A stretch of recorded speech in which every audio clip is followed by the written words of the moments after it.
Hello everyone, कैसे हो आप सभी। जैसे आप सभी को पता है, हमने अपने एसएससी एमटीएस के लिए पीवाईक्यू सीरीज स्टार्ट कर रखी है जीके की। तो उसी में आज हमारी क्लास नंबर 14 है। Class number 14। इससे पहले हमारी 13 क्लासेज हो चुकी हैं जो हमारे चैनल पे प्लेलिस्ट में बनी हुई हैं। ये है प्लेलिस्ट एमटीएस एक्सप्रेस सीरीज के नाम से 2025। तो उसको आप वहाँ से जाके देख सकते हैं। मेरा नाम हेमंत है और आप इस चैनल को सब्सक्राइब कर लीजिएगा और फॉलो कर लीजिएगा। इसमें एसएससी एमटीएस के लिए बहुत सारी वीडियो आने वाली हैं, जिसमें 2026 में फरवरी में पेपर है उसके लिए। तो आप इस चैनल को सब्सक्राइब कर लीजिएगा। चलो देखते हैं, आज का प्रश्न देखते हैं हम हमारा, और उसका आंसर आपको कमेंट बॉक्स में देना है। ठीक है, तो चलो स्टार्ट करते हैं। पहला प्रश्न है, जनवरी 2026 में संपन्न हुए ब्रिक्स शिखर सम्मेलन की मेज़बानी किस देश ने की है। 2026 में जो ब्रिक्स की समिट हुई है वो किस देश ने संपन्न की है, बताइए। ये भारत ने की है। भारत, ब्राज़ील, दक्षिण अफ्रीका या सऊदी अरब, किसने की है। इसका आंसर है सऊदी। इसका आंसर होगा ब्राज़ील, ऑप्शन नंबर बी। इसको देखते हैं। 2026 का ब्रिक्स शिखर सम्मेलन ब्राज़ील में आयोजित हुआ है और 2025 में इसकी मेज़बानी दक्षिण अफ्रीका ने की थी। अब ब्रिक्स में नए सदस्यों जैसे मिस्र, इथियोपिया और ईरान, और एक हो गया यूएई यानी कि दुबई वाला, इसमें आने का महत्व बढ़ गया है। इसमें शामिल हो चुके हैं ये 4 देश, 1 2 3 4 देश। अगला प्रश्न देखते हैं। भारतीय संविधान के किस अनुच्छेद के तहत राज्यपाल को अध्यादेश जारी करने की शक्ति प्राप्त है। राज्यपाल किस आर्टिकल के तहत अध्यादेश जारी करता है। अनुच्छेद 123, अनुच्छेद 213, अनुच्छेद 161, अनुच्छेद 214, किसके तहत करता है। इसका आंसर है आर्टिकल 213 के तहत। अनुच्छेद 123 के तहत राष्ट्रपति अध्यादेश जारी करता है 123, और वहीं पे 213 के तहत राज्यपाल की अध्यादेश जारी करने की शक्ति है। जो राज्य विधानमंडल सत्र में नहीं होगा तब राज्यपाल अध्यादेश जारी करता है। और 161 है, जिसमें 161 में दे रखा है राज्यपाल की क्षमा दान करने की शक्ति, और वहीं पे प्रेसिडेंट के पास है, वो है आर्टिकल 72 में क्षमादान की शक्ति। अगला प्रश्न, चोल काल के दौरान वेलन वगाई शब्द का क्या अर्थ था, बताइए। वेलन वगाई शब्द का क्या अर्थ था चोल टाइम पे। ये ब्राह्मणों को उपहार में दी गई भूमि, या गैर ब्राह्मणों को किसान स्वामित्व की भूमि, स्कूल के रख रखाव के लिए दी गई भूमि, मंदिरों को दान में दी गई भूमि। इसका आंसर क्या है। इसका आंसर है गैर ब्राह्मण किसानों को स्वामित्व की भूमि, जो भूमि गैर ब्राह्मणों को दी जाती थी। इसका आंसर देखते हैं। चोल शिलालेखों में भूमि की विभिन्न श्रेणियों का उल्लेख मिलता है।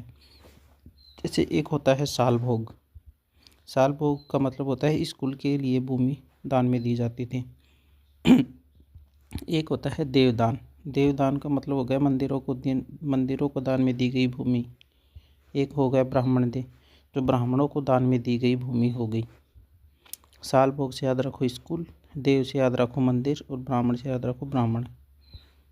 चलो अगला प्रश्न है, वर्ष 2025 में यूनेस्को की विश्व धरोहर सूची में शामिल किया गया मराठा सैन्य परिदृश्य मुख्य रूप से किस राज्य में है, बताइए। ये मध्य प्रदेश में है, महाराष्ट्र में है, तमिलनाडु में है, कर्नाटका में है। ये बेसिकली पूछ रहा है कि मराठा सैन्य परिदृश्य कहाँ पे है, जो यूनेस्को ने अपनी धरोहर सूची में शामिल कर लिया है 2025 में। ये है महाराष्ट्र में।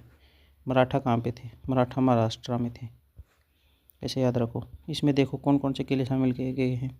एक होता है शिवनेरी का किला, एक लोहागढ़, एक हो गया रायगढ़, एक हो गया प्रतापगढ़ जैसे किले। ये मराठा साम्राज्यों का नेटवर्क था।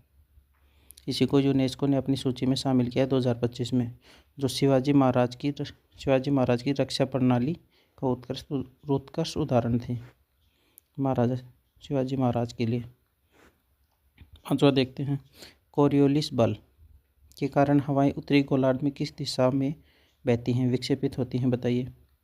जब कोरियोलिस बल लगता है तो उत्तरी गोलार्ध में जो हवाएं बहती हैं वो किस दिशा की ओर अपना मुड़ाव करती हैं। ये होता है लेफ़्ट साइड में, सेकंड राइट साइड में, नीचे की ओर आती हैं, या विक्षेपित नहीं होती, या ये विक्षेपित नहीं होती का मतलब है जैसे चल रही हैं वैसी ही चलती हैं। इसका आंसर क्या होगा, बताइए। इसका आंसर होगा राइट साइड में मुड़ जाती हैं। राइट साइड में मुड़ने का मतलब जैसे हवाएं इस साइड आ रही ऐसे आ रही हैं, और कोरियोलिस पर लगेगा तो वो ऐसे हो जाएंगी, अपने राइट साइड में मुड़ जाएंगी। ये होता है राइट साइड, और ये हो गया लेफ़्ट साइड हवाओं का। ठीक है, अगला इसका व्याख्या देखते हैं।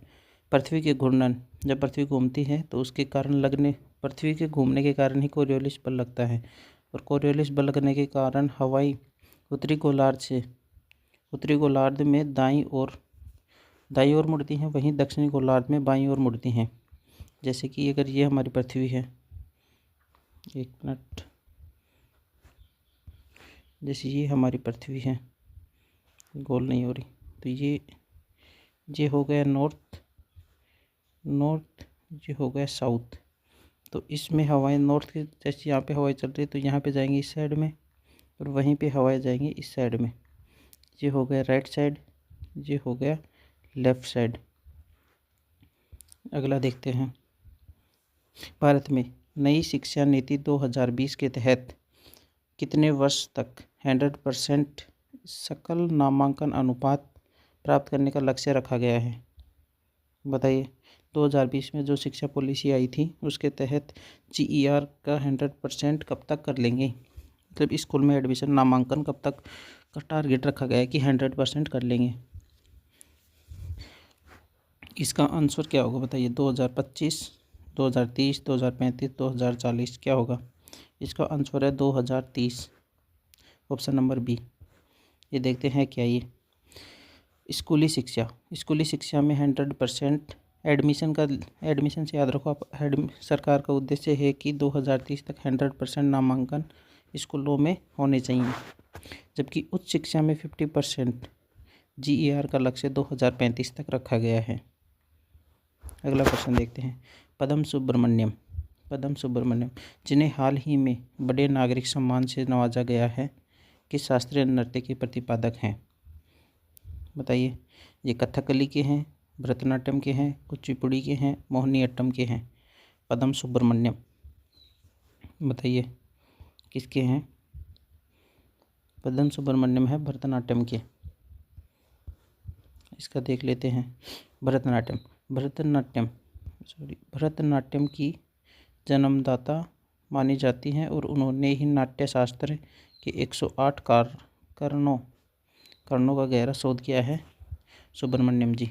और इसकी जो हमारी ये क्लासिकल डांस है, इसकी एक वीडियो नेक्स्ट संडे को आने वाली है, नेक्स्ट संडे को आएगी 10 बजे, तो आप उसको देख लीजिएगा। उसके बाद आपको और भी कोई MTS के लिए तो वो काफ़ी है, उसके बाद और कुछ नहीं करना आपको क्लासिकल डांस के लिए MTS में, तो उसको कर लीजिएगा, नेक्स्ट संडे को आएगी। ठीक है, अगला प्रश्न देखते हैं, अर्थशास्त्र में कुजनेटकस वक्र किन दो कारकों के बीच संबंध बताता है, बताइए। ये मुद्रास्फीति और बेरोजगारी को दर्शाता है, प्रति व्यक्ति आय और आर्थिक असमानता को दर्शाता है, कर की दर और कर राजस्व को दर्शाता है, या जनसंख्या या और खाद्य को दर्शाता है। किसको दर्शाता है ये।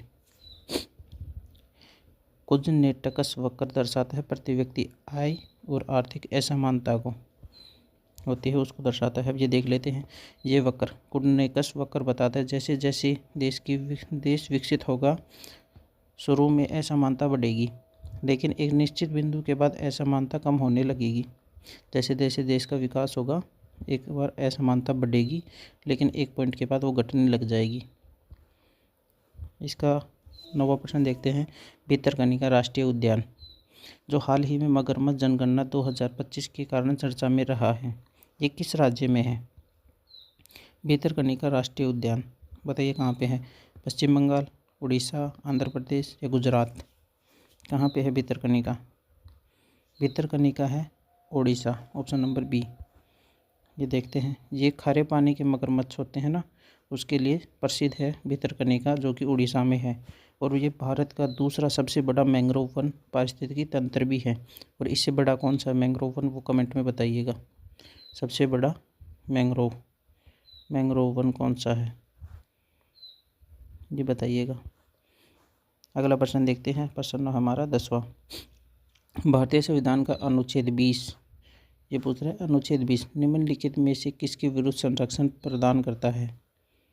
अनुच्छेद 20 ये अस्पृश्यता दी हुई है, इसके अंदर गिरफ्तारी और निरोध से संरक्षण है, अपराधों के लिए दोषी सिद्ध होने के संबंध में संरक्षण है, या अपराधियों का उपाधियों का अंत है?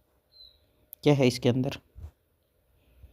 इसका होगा ऑप्शन नंबर सी, अपराधों के लिए दोषी सिद्धि के संबंध में संरक्षण दिया हुआ है। ये देखते हैं, इसमें 3 बातें शामिल हैं। आर्टिकल 20 हम बात कर रहे हैं, आर्टिकल 20 की। आर्टिकल 20 में 3 बातें दी हुई हैं। एक तो इसमें दिया हुआ है एक्स पोस्ट फैक्ट लॉ, ये होता है अपराध के समय जो कानून नहीं था वहीं सज़ा मिलेगी। जैसे अभी ऐसे समझिए, जैसे आपने अभी किसी का मर्डर किया और उसके लिए कोई कानून नहीं है, तो उसी के अकॉर्डिंग आपको सज़ा मिलेगी, नहीं तो नहीं मिलेगी अगर कोई कानून है तो। एक होता है डबल जियोपार्डी होता है डबल बार सज़ा, मतलब एक अपराध की एक ही बार सज़ा मिलेगी, 2 बार सज़ा नहीं मिलेगी। एक होता है सेल्फ इंक्रिमिनेशन, मतलब खुद के खिलाफ गवाही देने के लिए आपको कोई भी मजबूर नहीं कर सकता है। ये 3 बातें इसके अंदर दी हुई हैं। ये 20(1) में है, ये 20(2) में है, 20(3) में है।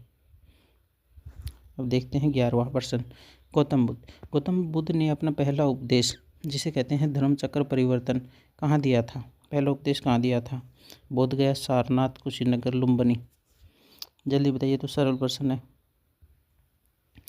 गौतम बुद्ध ने अपना पहला उपदेश दिया था सारनाथ में, ऑप्शन नंबर बी हो गया।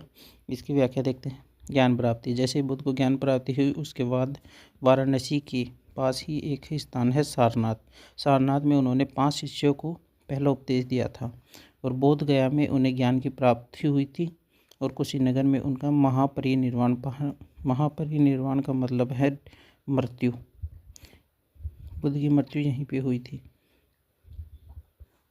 अगला प्रश्न देखते हैं, ब्लू इकोनॉमी 2.0, जिसका उल्लेख केंद्रीय बजट में किया गया है, किससे संबंधित है? ब्लू इकोनॉमी शब्द किससे संबंधित है? यह अंतरिक्ष से संबंधित है, महासागर और तटीय संसाधनों से संबंधित है, ये आकाश में प्रदूषण कम करने से संबंधित है, या जल विद्युत परियोजनाओं से संबंधित है?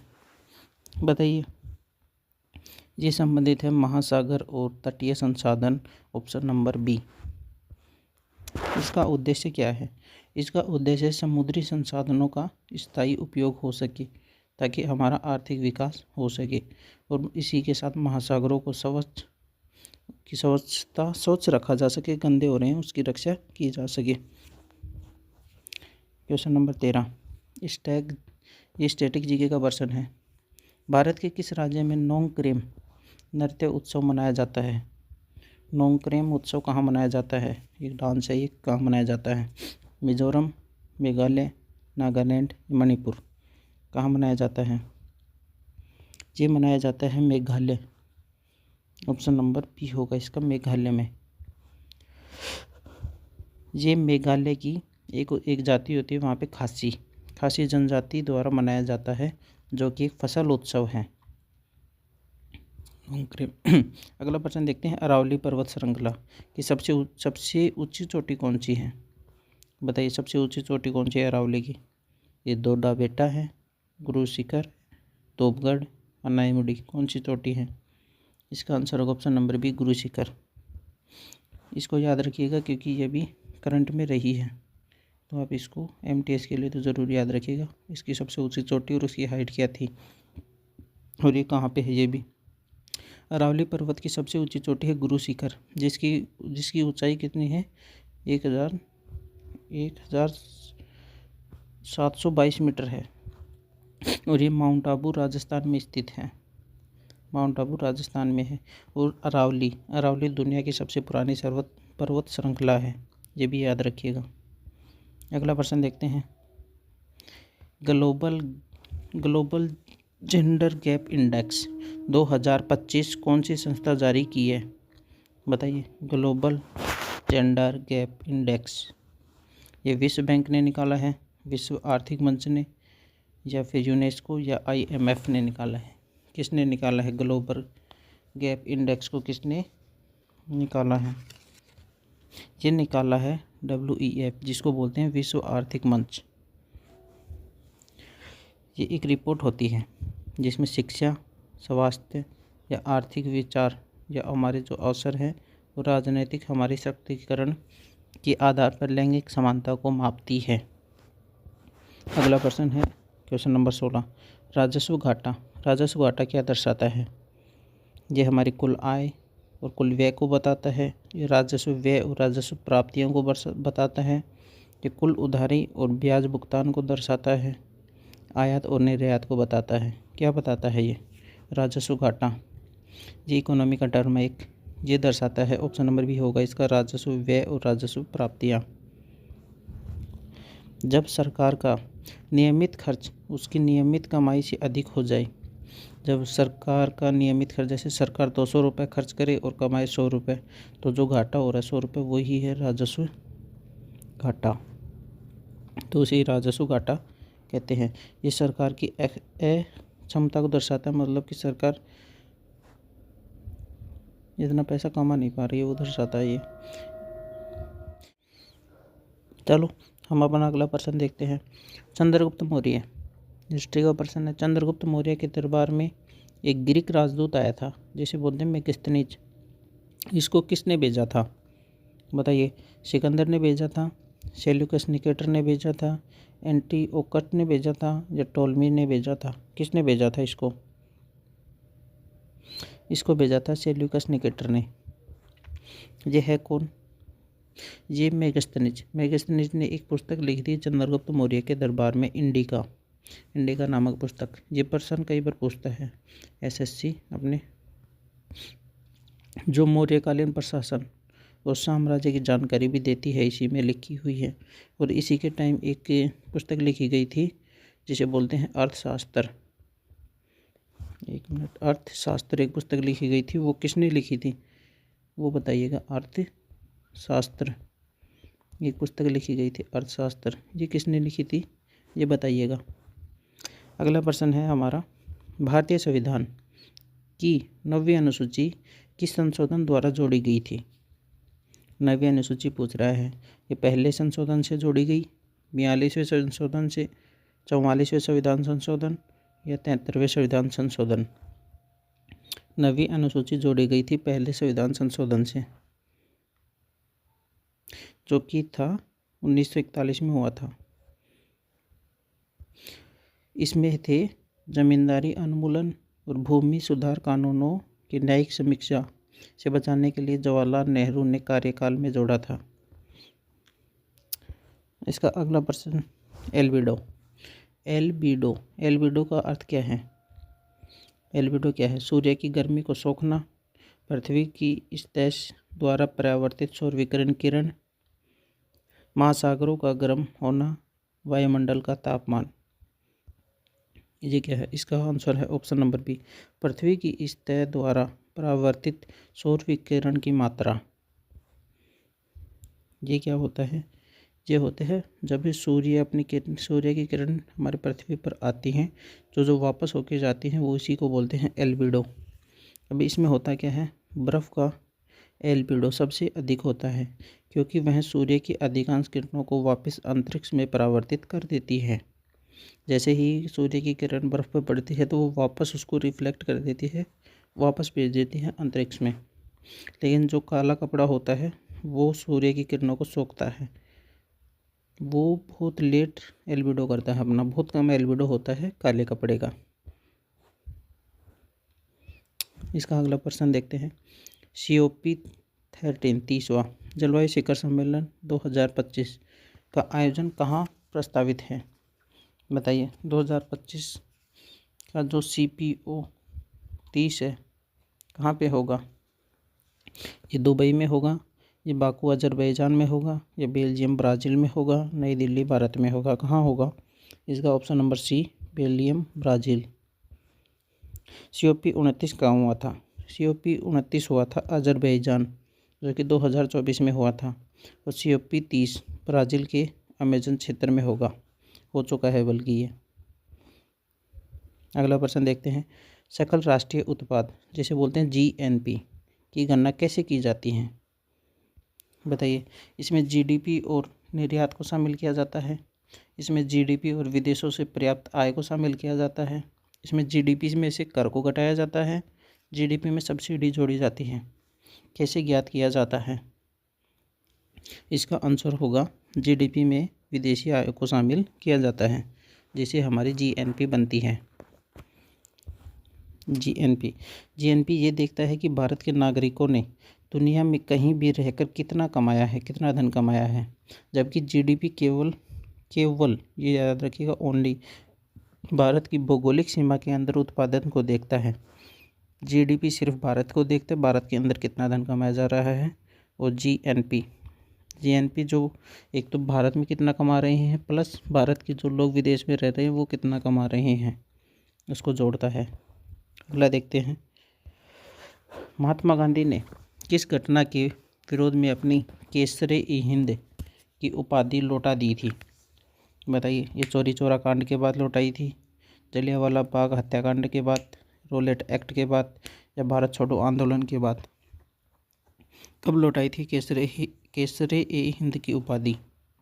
ये लौटाती थी जलियांवाला बाग हत्याकांड के बाद। ये हुआ कब था? ये हुआ था 13 अप्रैल 1919 को। एक नरसंहार हुआ था, जिसके विरोध करते हुए गांधी जी ने अपनी उपाधि लौटाई। और वहीं पर रविंद्रनाथ टैगोर को अंग्रेज़ों ने दी थी नाइटहुड की उपाधि, तो वो भी इन्होंने अपनी त्याग दी थी टैगोर जी ने। अगला प्रश्न है हमारा 23वां। पुलित्ज़र पुरस्कार किस क्षेत्र में उत्कृष्ट कार्य के लिए दिया जाता है? बताइए। पुलित्ज़र पुरस्कार किस क्षेत्र के लिए दिया जाता है? ये विज्ञान के लिए, पत्रकारिता और साहित्य के लिए, खेल में, या समाज सेवा के लिए? किस क्षेत्र में देते हैं? ये दिया जाता है पत्रकारिता और साहित्य के क्षेत्र में। ये अमेरिका के द्वारा एक समाचार पत्रों, ऑनलाइन पत्रकारिता या साहित्य के लिए कोलंबो विश्वविद्यालय द्वारा दिया जाता है। 24वां प्रश्न है जीके का। भारत के किस राज्य में तबोड़ा अंधारी टाइगर रिजर्व स्थित है? मध्य प्रदेश, छत्तीसगढ़, महाराष्ट्र, तेलंगाना? कहाँ पे है? यह है महाराष्ट्र, ऑप्शन नंबर सी, तंबोड़ अंधारी टाइगर रिजर्व महाराष्ट्र के चंद्रपुर जिले में स्थित है। और ये राज्य का सबसे पुराना और सबसे बड़ा राष्ट्रीय उद्यान भी है। अगला और हमारा इस सेशन का लास्ट प्रश्न है। जनवरी 2026 तक भारत का कौन सा राज्य पूरी तरह से डिजिटल बैंकिंग वाला पहला राज्य बना रहा? 2026 तक डिजिटल बैंकिंग देने वाला भारत का कौन सा राज्य है? ये महाराष्ट्र है, कर्नाटक है, केरल है, या तमिलनाडु है? कौन सा राज्य है? ये है ऑप्शन नंबर सी, केरल। पूरी तरह से डिजिटल बैंकिंग सेवाएं दी है इसने, केरल ने अपनी पूरी बैंकिंग प्रणाली को डिजिटल बनाने की उपलब्धि हासिल की है। वह ई गवर्नेंस में शीर्ष स्थान पे रहा है, टॉप पे रहा है। तो ये हमारे आज की एसएससी जो भी MTS पेपर लेने वाला है उसके लिए मोस्ट जीके की PYQ सीरीज थी, जीके की PYQ क्वेश्चन की सीरीज थी। और इसकी आपको PDF चाहिए तो हमारे चैनल पे मिल जाएगी। टेलीग्राम चैनल है GS विद हेमंत पे, और इसका लिंक आपको वीडियो के डिस्क्रिप्शन में मिल जाएगा, वहाँ से ले लेना। और ये हमारा यूट्यूब चैनल है, इसको सब्सक्राइब कीजिएगा और उस वीडियो को शेयर और लाइक कीजिएगा और कमेंट करके बताइएगा आपको किस टॉपिक पे चाहिए नेक्स्ट वीडियो, शॉर्ट वीडियो लेके आऊँगा।